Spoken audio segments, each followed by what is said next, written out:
Greetings and welcome to the Hairenik Newscast. I'm your host, Alison Tamizin Muse. The top news comes from Syria, where a surprise offensive by Turkish-backed militants saw the northern city of Aleppo fall from government control over the weekend. Armenia's Ministry of Defense announced that on Friday it had withdrawn its entire peacekeeping mission from Aleppo back to Armenia. The mission, comprised of deminers and medical staff, had been deployed to Aleppo since 2019. The Armenian consulate in Aleppo was similarly vacated. The Bureau of the Armenian Revolutionary Federation released a statement on Sunday that its top priority was securing the day-to-day welfare of the community. To this end, the Bureau said it was in constant contact with the local community leaders, as well as Armenian spiritual leaders and various political circles. The situation in Aleppo and Syria in general is in flux, the statement said. We call on our people around the world to stay vigilant and ready to provide all manner of assistance to the Syrian Armenian community. In Armenia, Prime Minister Nikol Pashinyan is creating false parallels between Western Armenia and so-called Western Azerbaijan.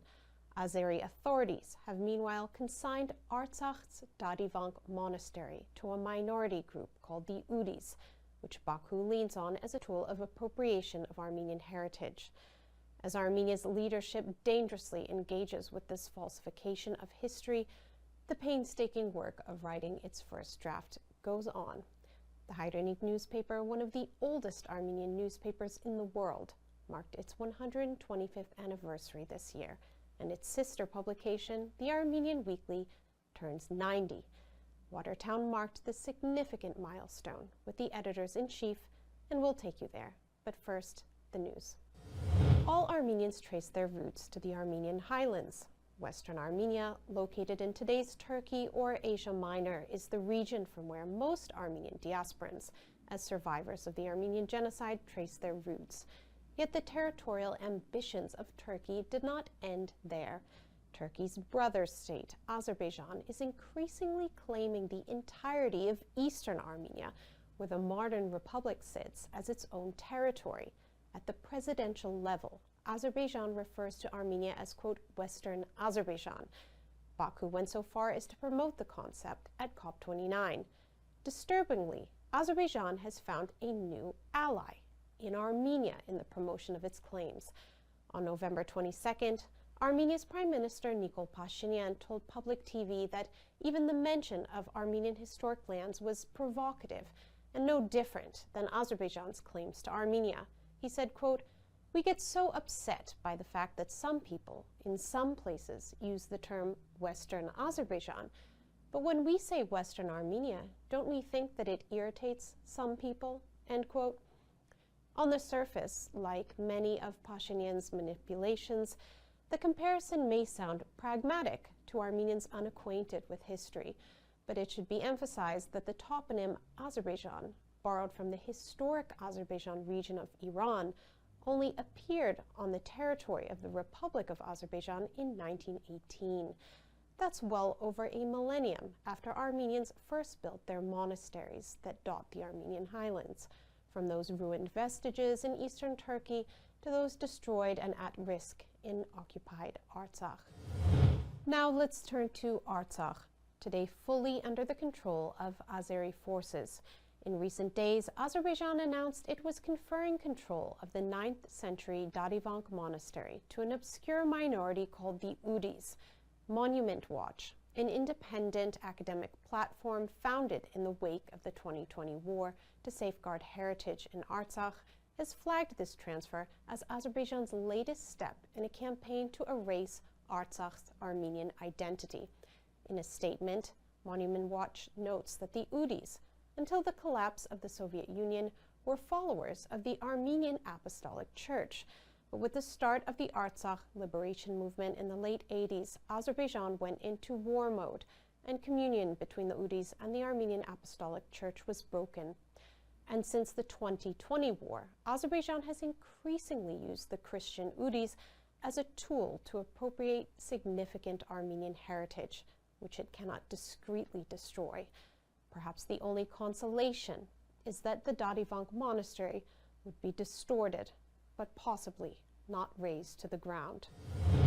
It is often said that newspapers are the first draft of history, and as Azerbaijan seeks to rewrite Armenian history, increasingly with the complicity of the Armenian authorities, it is more crucial than ever that Armenians have access to independent sources whose job it is to serve as a check on the powers that be and as a witness to truth. For our final segment, we go to Watertown, Massachusetts, for a special dispatch from the 125th anniversary of the Hairenik and 90th anniversary of the Armenian Weekly, with words from ARF Boston Gomite Chair Ara Nazarian about why we need Armenian journalism. It's no coincidence that Armenian journalism started in the diaspora with the Azeri published by Father Hairenik in India in 1794. Following suit, the Armenian Revolutionary Federation has established over 15 newspapers in all corners of the world during the last 135 years. Since their inception, these newspapers have served as bridges across generations and continents, carrying news, culture, and identity to Armenian communities far and wide. They have borne witness to history and mirrored the resilience of our people. As Thomas Jefferson once said, "Were it left to me to decide whether we should have a government without newspapers or newspapers without a government, I should not hesitate a moment to prefer the latter."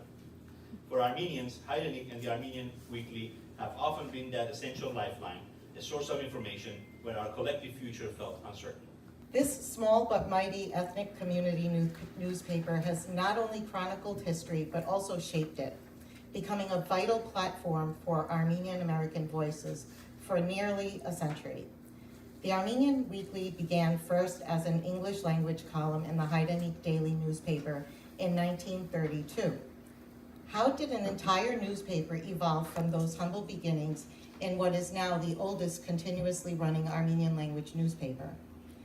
Recognizing the need to engage the younger English-speaking generation of Armenian Americans, the Armenian Revolutionary Federation launched what was then called the Hairenik Weekly. Its mission was clear: to preserve Armenian identity, promote cultural pride, and provide a platform for discussions on issues affecting Armenians worldwide. The newspaper became a bridge, introducing younger Armenians to their culture, history, and political causes while fostering a collective sense of identity. Throughout the years, the newspaper began to tackle broader social and political issues, including civil rights, U.S. foreign policy, and advocacy for the Armenian cause, Haitad. The newspaper, which by 1969 had been rebranded the Armenian Weekly, provided extensive coverage of the genocide recognition movement and efforts to seek justice for the Armenian people, as well as the major struggles and developments in the homeland, including Armenia's second independence and the Artsakh movement. Eventually, the Armenian Weekly joined the digital age, launching its website in the early 2000s, thus expanding the reach of the paper beyond the U.S., connecting Armenians throughout the global diaspora. Throughout the Armenian Weekly's history, its editors and staff have adapted to the times in which they lived. Beyond news and investigative reports, the Weekly has fostered dialogue and debate within the Armenian community. As Armenians face global crises, whether political, cultural, or humanitarian, the paper continues to be a living record of Armenian resilience, a bridge between generations, and a testament to the enduring spirit of the Armenian people. Thank you. Today, we celebrate these newspapers' past, but more importantly, we commit to their future. A future that embraces the power of new media, the strength of our community, and the unwavering commitment to telling our story. Congratulations. That's our show for this evening. Thank you all for joining. If you believe in the work of the Hairenik and want our journalistic mission to endure for the next generation, please do consider becoming a supporter. We'll be keeping you informed on how you can play your part. In the meantime, do subscribe to our pages on YouTube, Facebook, Instagram, and X.